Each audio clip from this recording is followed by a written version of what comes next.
edge cutting type of needle. Kasi madulas, madali tusok. Kaya lang, mag-ingat kayo kasi sharp yung both side. Pag meron kayong lateral movement, you might cut the tissue. Mapunit yun. Lalo, especially, kung beginner kayo, may nginig eh. May lateral movement, ha? So, be careful. So that's why I suggest you to use round needle. Kahit na merong lateral movement, safe kayo. Okay. Please. Ay, asa na? Ayan. Kaya gusto ko yung malisang ito. Tamang-tamang laki. Tamang-tamang laki niya. Please, do not use hemostat, ha? Please, do not use hemostat. Baka ma-penalty kayo sa clinic, ha? Please, never use hemostat in suturing. Use the correct armamentarium. Okay? This is the proper... Ay, huwag malaki. Sorry. This is the proper way how to hold it, no? Kita yun? Ganito. Oh, yun. Huwag ganun, ha? Tignan. Ito, iba ganun, eh. Mali. Mahirap po, hindi makontrol yun. Nakapasok lahat, oh. Iba ganun, oh. Mali. Oh, di ba? Try to hold it like this. Mali. Ha? Dapat ang tamang hawak, ring finger and thumb, and your index finger on top to support. This is the correct way. Ako, pag umawak ako, ganito hawak ko. Para I can manipulate it very well. Kita yun? Tingnan, subukan yung mawak ng ganito. Dulo lang. Dulo lang na hawak na. Kita yun? Wala pang sige. Okay ba? Kita nyo naman, kita nyo. Tama? Okay. Let's start, ha? Let's start with the interrupted suture. Where do we use interrupted technique? Suture technique. Saan ginagamitan? We use this technique if you extract anterior teeth, anterior, let's say isang ngipin. Why? Kasi maliit ang sakit eh. So you can use interrupted suture. Very common, ha? So let's say, kita ba dito? Kita?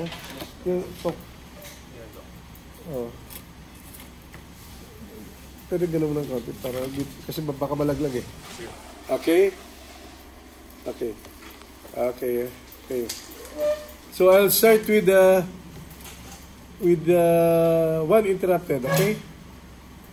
You have the lingual side or labial side, or lingual side for lower and labial side. Okay. Kahit na wala problema yun. Where's your Adson? Adson here. Wala Adson? Where's your Adson tissue po? Yeah. Okay. Ito, magandang Adson na niya. Pwede na, kasi may ipin eh. Can you see this? Can you see the, yung ipin? Okay. You can use this to hold the tissue. Kasi minsan mahirap paghabol ng tissue eh. Pag pinapasok yung needle, siyempre, lalayo yung tissue. So, you can hold the tissue, no? Then, again, I always ask the student to use to make a big bite. Sa akin nanggaling yung big bite. Ha? Okay. I'll start with on the lingual side, let's say, one side. You do it one at a time. Pagsabihin. Okay. You have the edge, right? Edge of the socket. Okay? Ito, ha? Pangitan. Ang pangitan, no? Dry na dry yung skin. Matanda na tayo. Edge of the socket, no? Okay. You always start on one side and insert the needle 2 to 3 millimeters away from the edge of the socket. If you're working on the lower, 2 to 3 millimeters below. If you're working on the upper, 2 to 3 millimeters above the edge, no? Kasi anterior lang eh. Okay. Let's start. Okay. I hold it this way, then, kita ba? Kita? Okay. Okay, You see? Then, hold it. Oh. You do it one at a time. One at a time, Okay. Another one. Another one. Where do you hold the thread? The needle. Get the middle part of the needle. Okay? Middle part of the needle, right? Kita ba? Kita? Okay. You hold it above the middle part, at the middle also. This is the middle part, no? Diba? This is the middle part, diba? Of the needle. Kalahati, no? Then, above the middle part, above the, middle part, yung upper half, doon ang hawak yung sa gitna rin. Sa gitna ng other half, no? So, this is right location where you grasp the needle. Hindi dito sa may eye, huwag masyadong malapit sa eye. You will break the eye. Pag na-break nyo yun, wala, sira na needle nyo. Okay. So again, then, just insert again the needle, the needle at the same level here, other side. Again, same thing, 2 to 3 millimeters away. 2 to 3 millimeters away. Pwede ba alisin natin itong itong dumudulas eh. Nadulas. Ang daming switch yun, ang daming Pwede ba baba natin ito para okay. Ang dami eh. Okay, yan.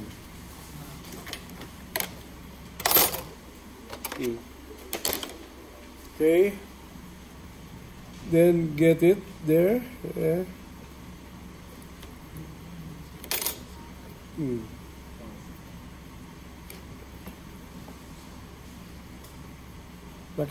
Kita nyo? Oh. Kita? Okay. Now, make 2 turn clockwise. 2 turn clockwise. Hindi ito ang ikot, Ang ikot nyo yung needle holder. 1, 2.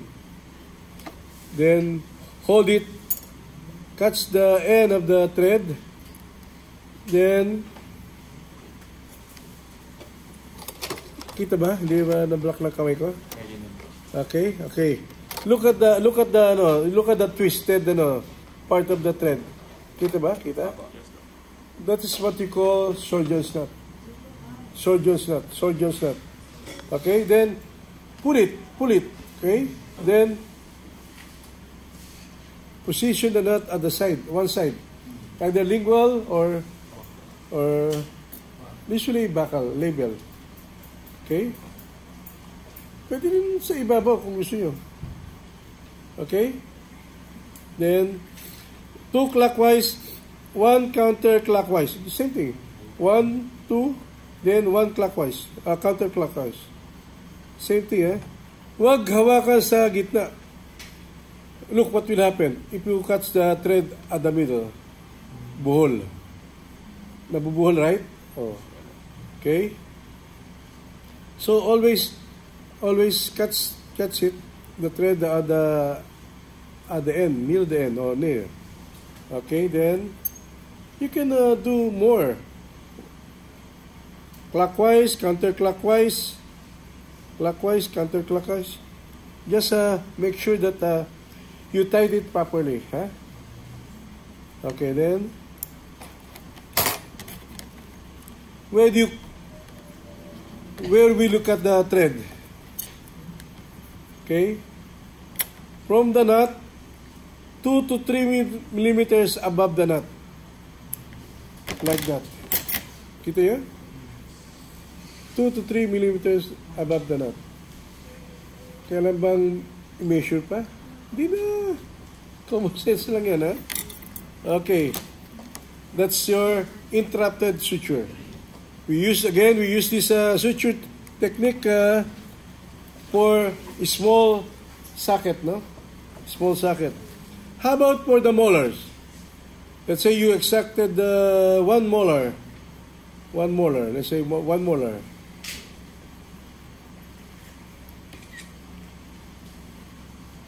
You have to use the figure of 8.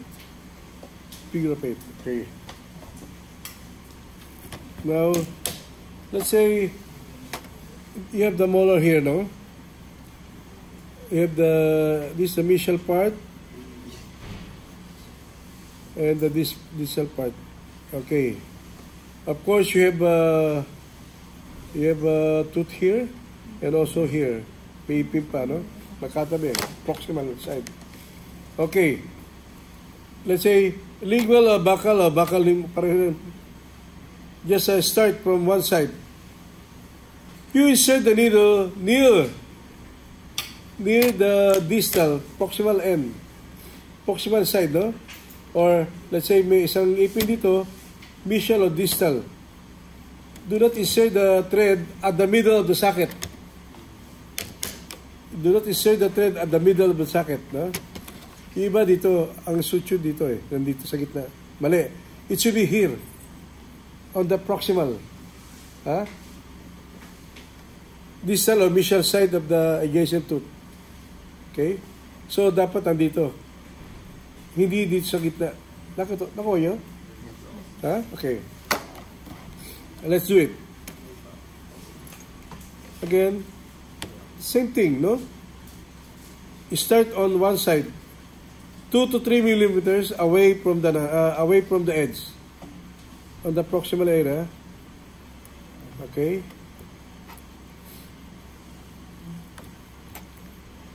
That's one. Okay, then another one. Okay, on the proximal also. On the other side, under, outer, on the proximal side.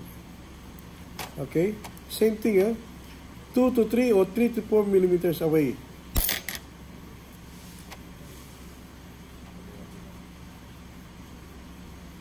Okay.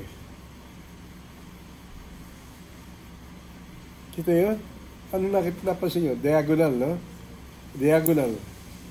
Okay? Then, on the same side also, let's say, mesial distal, no? On the same side, other side, sorry.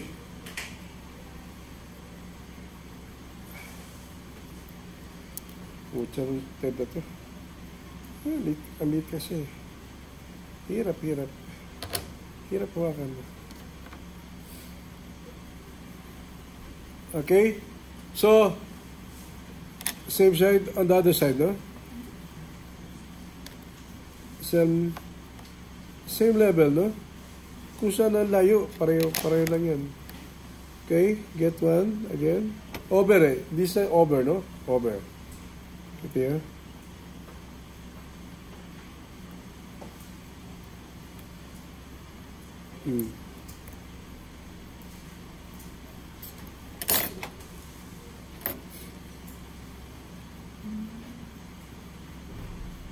See?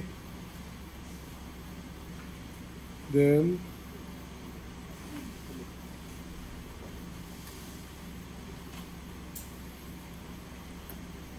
okay, then under.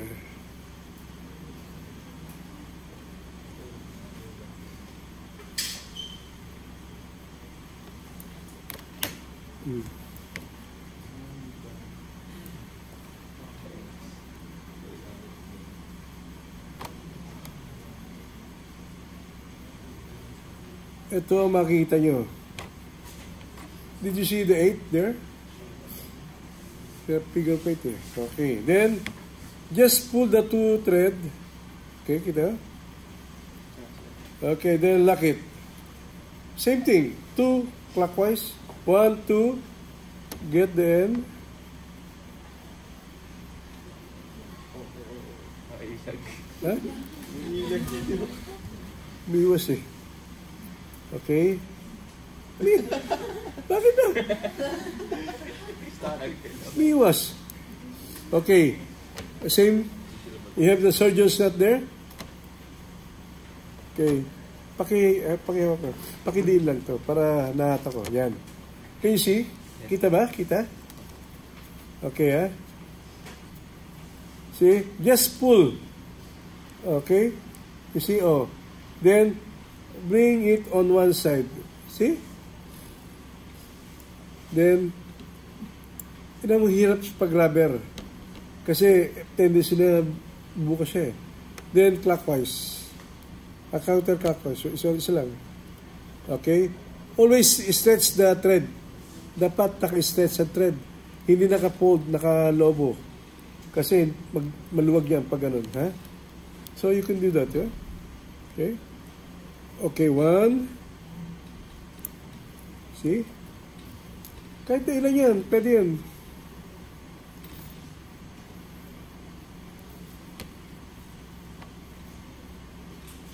Pakilagyan ng ano ng konting langis ha, yung joint, yung para mahirap ibuka eh. Sumasakit kamay ko. Okay. Okay, then again, you cut it 2 to 3 millimeters above the nut. Okay? Huwag mo siya mahaba, ganun. Ito lang, oh. Yeah. Ito lang. Kita nyo? Okay. Look at the figure plate, oh. Oh, kita nyo? Kita ba 8? Okay. So, interrupted figure plate. Now, if you will exact if you will do multiple exon, no?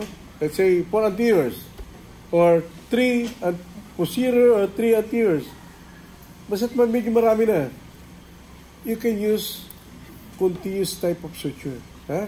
Now, let's do it.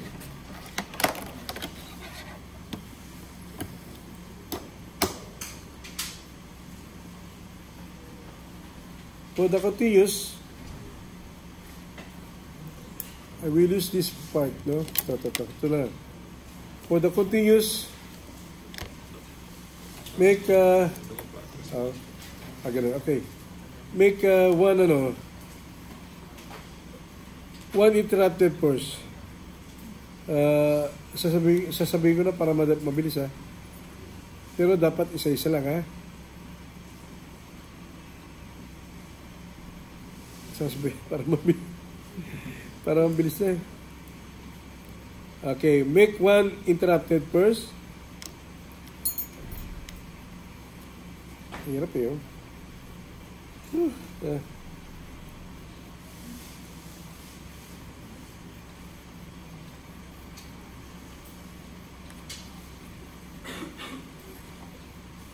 Dito kaya ito gagamitin ko.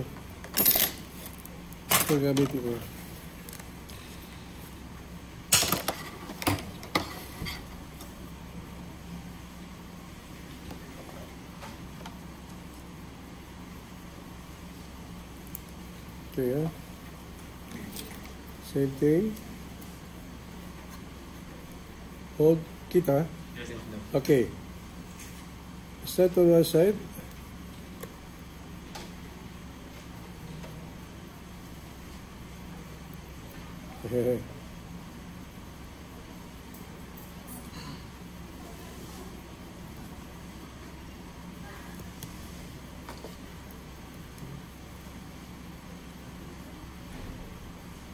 Why interrupted?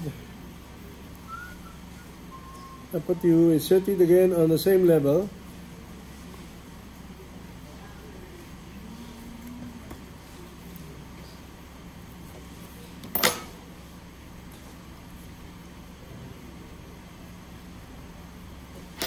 Mas madaling gamitin na gawa na to.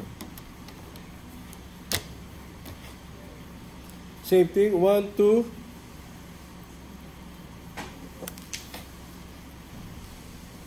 Soldier's knot. See the soldier's knot, kita? Kita ba? Soldier's knot.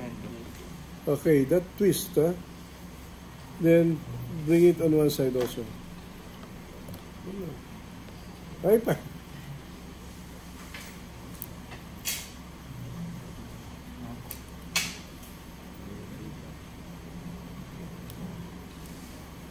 Pakihawak nga. Kasi gumagalaw eh, mahahatak eh. Yan. Kailangan. Okay. Yeah. Pasawin lang ha. Isa pa. Isa pa.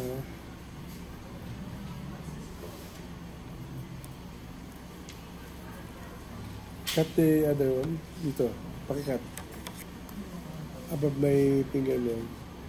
Check. Okay, that's one interrupted. Then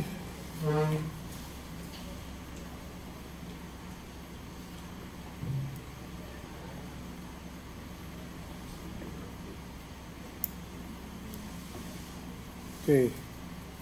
Siguro you can make another stitch mga 4 to 5 millimeters away from each other, huh? Ganun, para even. Kasi dami naman to eh.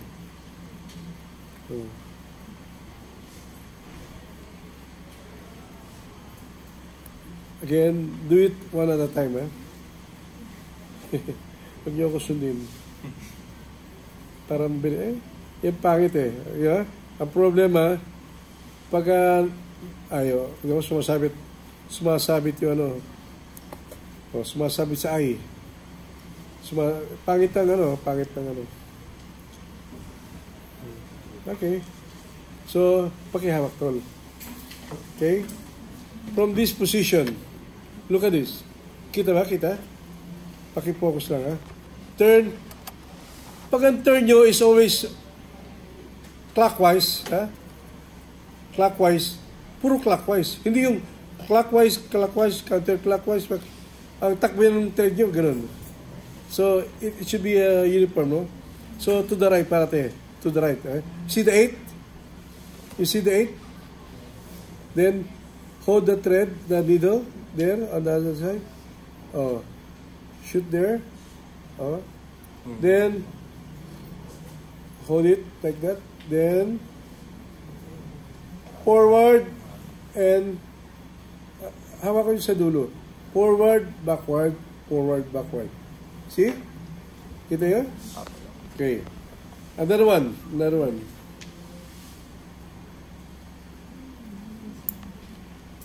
Hawakan yung net thread. Para tinaka-stretch dapat. Okay, yan. Yan lang, nag-overlap siya. Mag-overlap siya. Yun ang problema niyan. Kasi malambot ang cut siya. Nag-overlap siya. Okay. Ito yung technique, alam nyo, ha?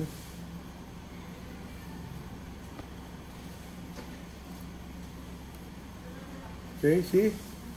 Ay, ibig sabihin, kung puro ang turn nyo, puro clockwise, puro clockwise. Hindi yung pag ganito, o minsan pag ganoon,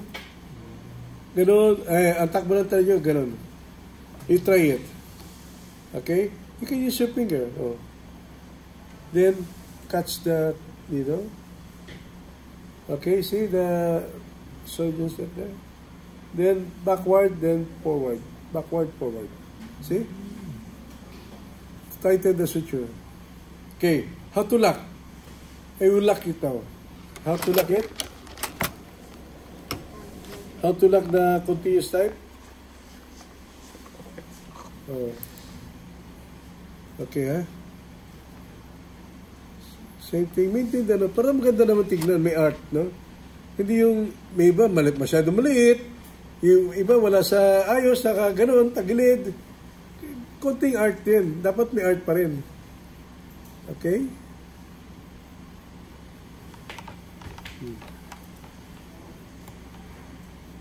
Okay ka lang, gusto mo ba po? Okay na, ito, ha? Look, ha? Always stretch the thread. Always stretch the thread. Kasi pag naka-loose na gano'n, what will happen? Pag kasi ang lock andito eh. 1, 2, same thing. Huh? You have to get the middle part of that, this one. Ito, naka-stretch din, no? Pag nakalobo yan, hindi pantay. You get it there, pangit, oh. Kita mo, buhol na. So, iwasan yun. Problema yun. Ha? So, ganun lang. Lagyan mong langis, no? Ganun. Okay? 1, 2, then get the middle part, stretch nyo para makuha nyo. Then, slide that thread. Slide. See? Look. Kita nyo? Oh. Okay?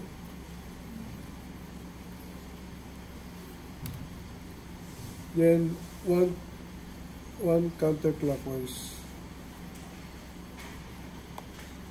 Yan. Pwede isa pa. Gusto mo, isa pa. Wala problema kahit ilang beses gawin niyo eh. Putate, maganda lock yun. Okay, cut it please. Cut it. 2 to 3 millimeters above the knot. Check. Okay, baba. Sorry. Ito mo, baba yan, ha? Okay, basa mo. Basa mo, ilang mga ganito ka lang. Konti lang. Pero at least, kasi bakit, pag masyadong mahabang cut nyo, napipil ng pasyente yan na paglalaro ng dila yan. Dila ng dila pasyente. Kasi yung thread nakaganon eh. So, do you have any question? So, interrupted, figure of 8, then continuous type. There's also what we call vertical and horizontal mattress. Para alam nyo rin. Pero, very particular kami dito sa interrupted, continuous type, and figure of 8. Para alam nyo rin, at least kahit pa paano. Pag tinanong kayo, do you know how to do the vertical mattress? Ito. Pag vertical mattress, ang tawag namin doon is par, near. Look, kita nyo. Look at this. Par, near. Not par, near. Start from the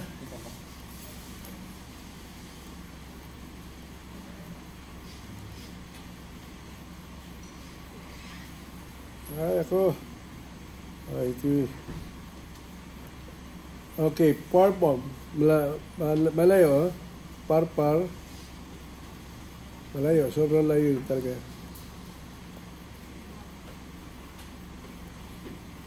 Par. Pagigawa pa rin isang thread, ha? Isa pang pakigawa isang par, near.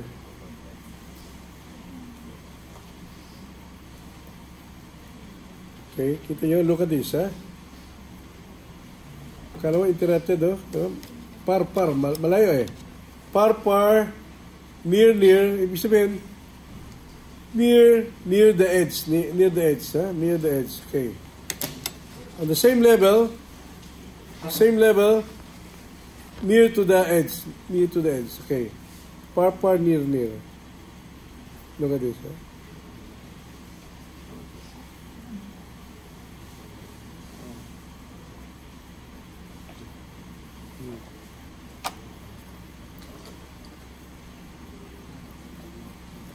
Kita nyo? Oh. Nakita nyo? Yan. Par, near.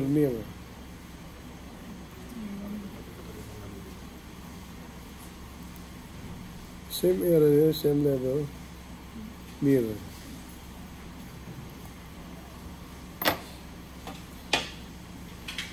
See this?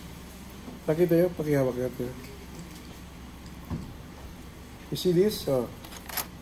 Kaya par, near the edge. Okay? Then, 2 clockwise. Parating yun nun. 2 clockwise.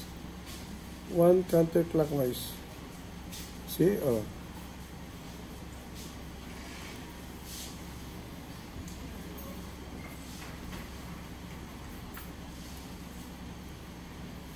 Cut.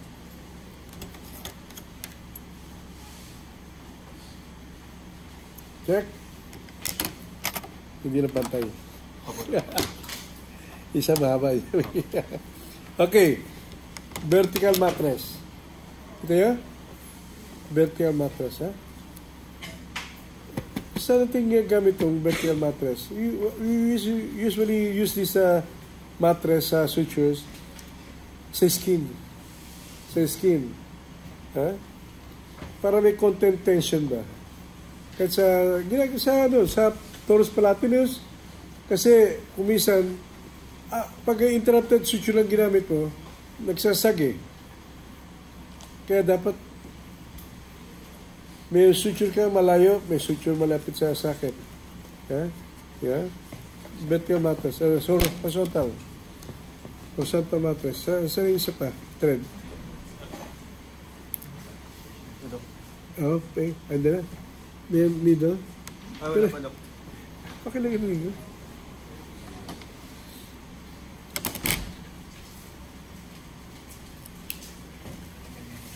So, do you have any question? I want you to practice this at home. Huh? Pag wala kayong ginagawa, practice. Practice. Alam nyo,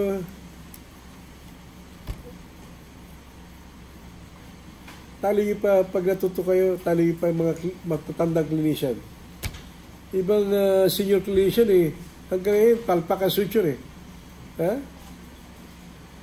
Tala pa sila ng ano. Paano inat yung Dok? Ano to? Paano po itali? Lock mo lang. Ordinary lock. Sige, go do it. Yan. Ganun lang? Yan. Okay, di ba? Okay. Okay. Lock mo, ganun. Hatakin. Yan. Okay. I want you to lock it para kumisa kasi nagsusutyo kayo. Pag sutyo na hatak, wala na. Lagay na doon kayo ng Okay. Let's do the horizontal mattress. Horizontal mattress, ha? Okay. Par din. Par near. Hindi iba yun. Okay. Malayong switch nyo. Okay. Ito pangit pag kita mo sumasabit yung mata, yung eye niya sumasabit sa cotton, sa tissue, sa katsa. Okay. Then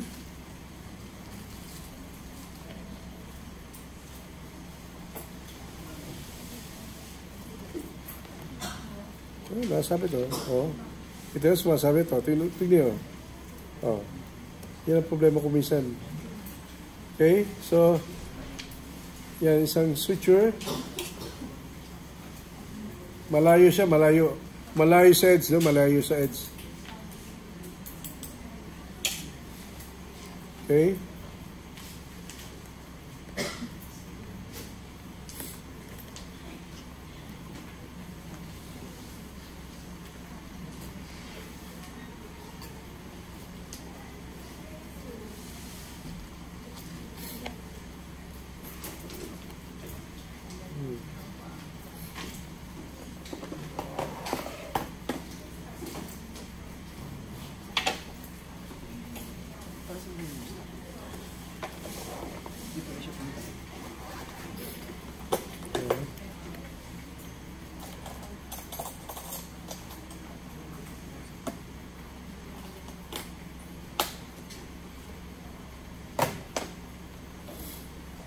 Ito yung tsura ng horizontal mattress, ha?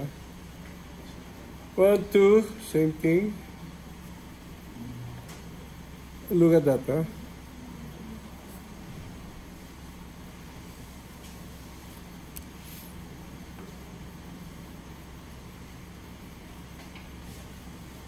Cut.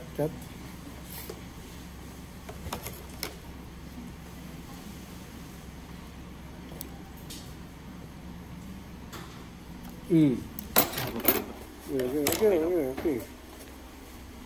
Medyo lusa. Okay. Nakita yung dalawa. Vertical mattress, horizontal mattress. Parang figure of 8, ha? Kailan? Walang 8. Walang 8 na gano'n, ha?